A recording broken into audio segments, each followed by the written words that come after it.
eh. Sige. Medium rate lang dapat. Medium rate. Tapos pagka naka-stop ka, dapat pag naka-throttle ka, wag mo munang bibitawan yung throttle mo. Bakit nakataas? Ay, yung Angat mo elevator. muna, boss. Elevator kasi magpapantay yun. Babag ng throttle. Kaba. Kaya ayaw ko lang yung jajairo eh. Sige, boss. Ano ko na naman, sobrang pigit na naman. Hop. Parang kumaka... Yun po, lumipad na nga. Full throttle lang, full throttle lang. Ba't parang ano, ang hina? Sige mo, sige lang. Alalay ka lang, yan. Alalay lang. Nakikita ko sa daliri mo galing yun, sa throttle. Alalay ka sa throttle. Tagay na ng palipad din ang po dyan. Napado daw siya, nalilipad. Nalipad ang po. Boss Reggie, pasum nga boss pagka ano. Nasunod din, napalipad din. Ang likot to. Malikot ka, low rate mo boss. Ha? Sige, mamaya na. Sige, okay lang yan. Ang likot.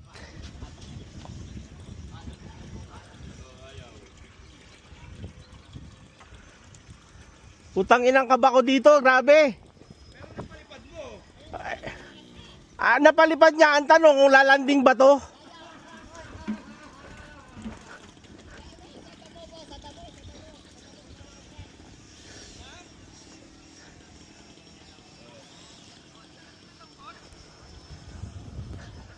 Puta ina.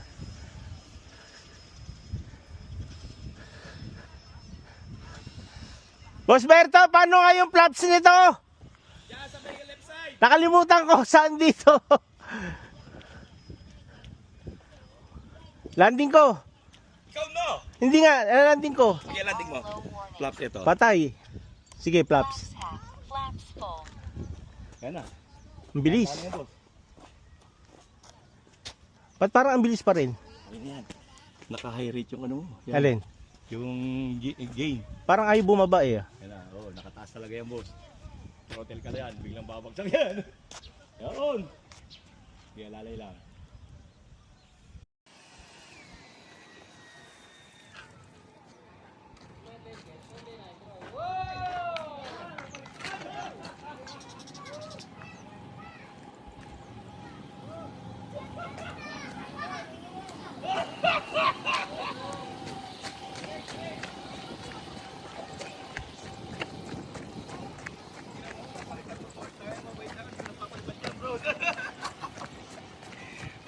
Ang bait sa kanya eh. Boss, ano masasabi mo kay Sir Mike?